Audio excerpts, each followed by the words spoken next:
Hi guys, I'm so glad you joined me tonight. I'm bringing you a different video today. It's not going to be a haul. I talked about doing collection videos, and I was inspired for this collection video, which is going to be the collection of my Dooney Bourkes, because they're all vintage, and I have not bought a new Dooney Bourke since probably the 80s.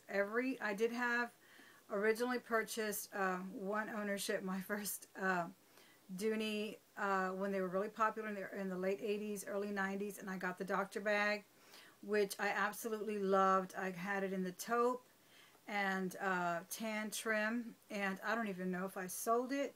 I think I sold it online. I don't even remember, but I loved it. It was a beautiful bag, and what I remember most about the Dooneys back in the 80s and 90s is that it didn't try to be another bag. It seemed like once people kind of lost interest in the classic satchel, they tried to, I don't know, they tried to garner some other kind of interest by duplicating or imitating the Louis Vuittons, either with their, you know, splattering of logo all over the canvas. They did canvas. They didn't used to do canvas.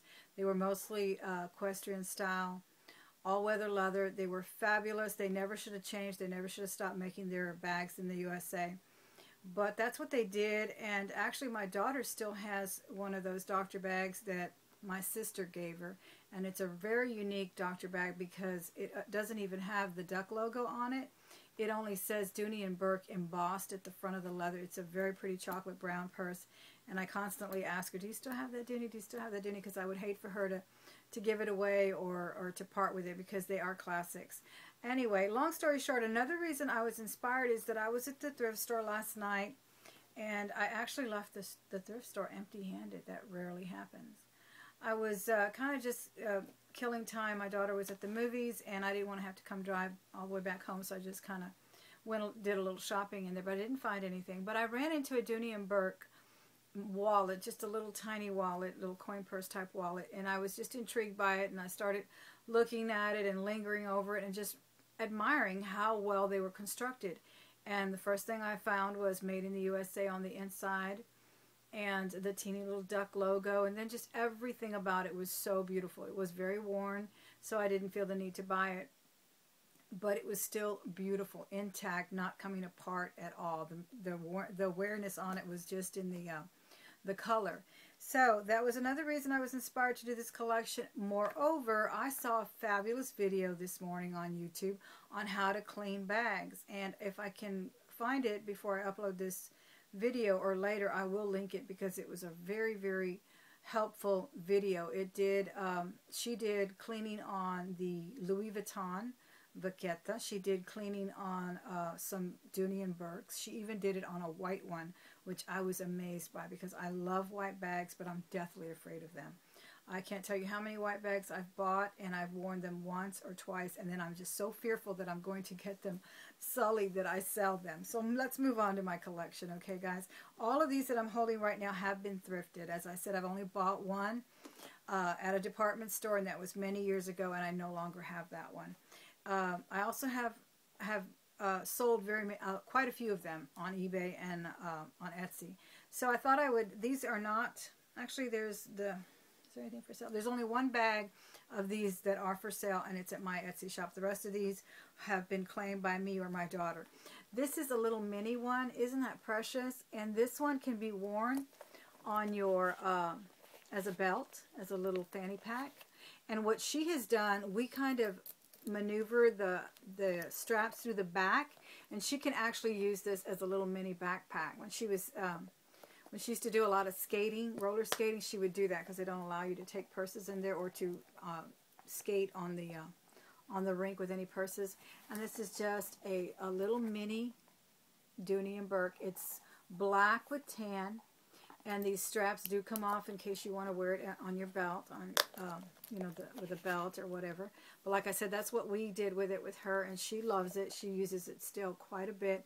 Thrifted, I don't recall how much, probably about $10 or maybe less than $10, because I usually do not pay more than $10 for a Dooney unless it's, I mean, super pristine. Maybe I'll go 15 or 20, because I need to double whatever it is that I sell it for, so if I can't go that high with that profit margin. But anyway, isn't that lovely? It's just a piece of art. I just love the classic Dooney and Bourke.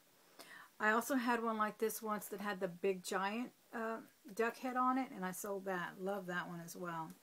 All right, then here's another one that I have actually showed you this one in one of my hauls.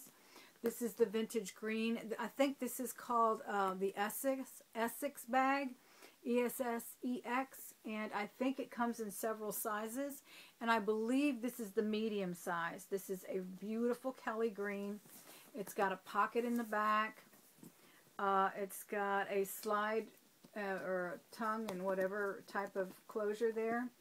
It was in excellent condition. I just couldn't believe it. She does have it stuffed, so I'm glad she's listening to me about that. And it has the requisite card slots on the inside. Very roomy little messenger bag, saddlebag style. And of course it's got your tag, made in the USA, and all the numbers in the back and all. And this was the only thing wrong with this bag when I bought it, was it had a little white stain on here.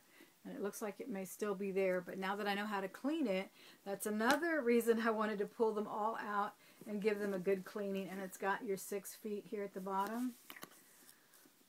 And a very nice adjustable strap for crossbody or shoulder. It's kind of a thin strap. That's another thing. People have been saying that the straps are flimsy now. They're either too thin, or, you know, they're compromising so much of their workmanship. Here's the little brass logo. And this one has the duck on it, because some of these earlier ones just say Dooney and Bourke and don't have, I think they have a DB. And I did find one of those not too long ago and put it on eBay. Okay, so that is that one, the Essex bag in green. Love that. She loves it. Then I showed you this brief. I did wear this to an interview recently, and I felt very comfortable with it. I really liked it. At first I thought it was going to feel a little dated, but it didn't. It's a classic. It's just so phenomenal. I love it. And I told you the story about this one, how she had it priced at a thrift store for $50, I believe. And I tried to bargain with her. I know I don't know her personally, but she knows me because I shop in her shop all the time. So when we went to ask, I went to ask her how much it was. I think I asked her if she would lower it to 45 or 40, and she went ahead and lowered it down to 30. So I got this fabulous briefcase for $30, Dooney and Bourke. Excellent condition, black and tan. It's got a pocket in the back that clips open through that little hinge there, that little closure. Again, another tongue and groove here. Opening. Very nice extra sturdy handle on there. And I saw one of these, I think I mentioned to you, at one of the thrift stores recently for $130, and that was a bargain. Believe me, it was gone in a couple of days because these were easily $400 or $500 in their heyday, and they still garner a good, $200 to $300 on eBay. They're very nice, especially if they're in good condition. It does have the pockets inside, nice and roomy, and it's not oversized. That's, I think, why I felt so comfortable using it, is that it's just the right size. It's almost like a brief, like a little handheld brief.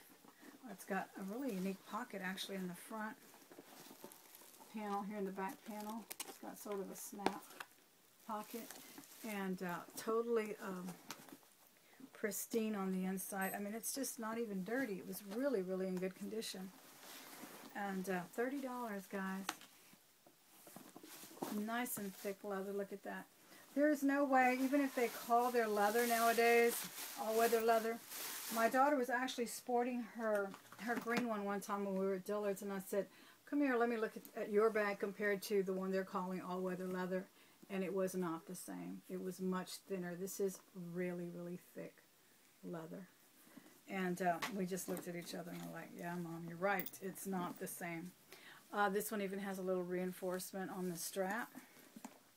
All right, finally, I had been looking for one of these, or thinking about trying to find one, because I really like it, even though I put it for sale.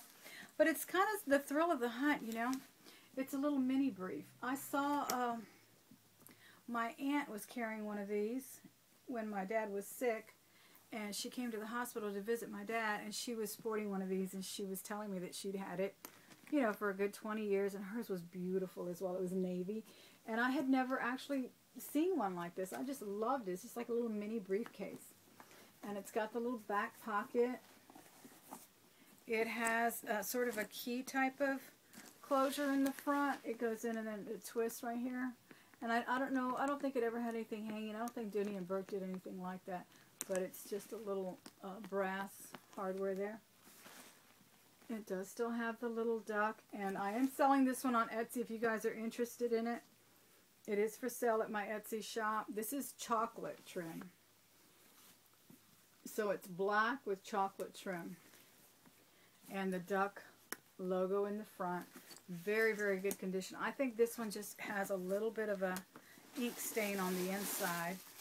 And I actually lowered the price. I had originally was asking a little bit more, and then I noticed it had that stain down there. Let's see if I can get it cleaned up. But it's nothing major, really. I don't know if you can even see it down there. It's about the size of a nickel, I guess. And this one was also thrifted. I think it was about $10 or $12. I don't remember.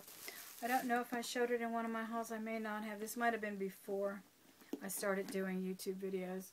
But that's it, guys. Those are my 4 prized possessions of Dooney's. Is it 4? 1, 2, 3, 4. Yes. And they're all different, all unique, but they're all fabulous. And this is why the Dooney and Bourke Classic will forever be... it's just a timeless classic. I think it will be a sought-after item for many, many years. And try as they may, if they don't go back to quality, I really think that they're going to start losing a lot of their customers. Alright, guys. I'll talk to y'all later. Thanks again for watching. Bye-bye.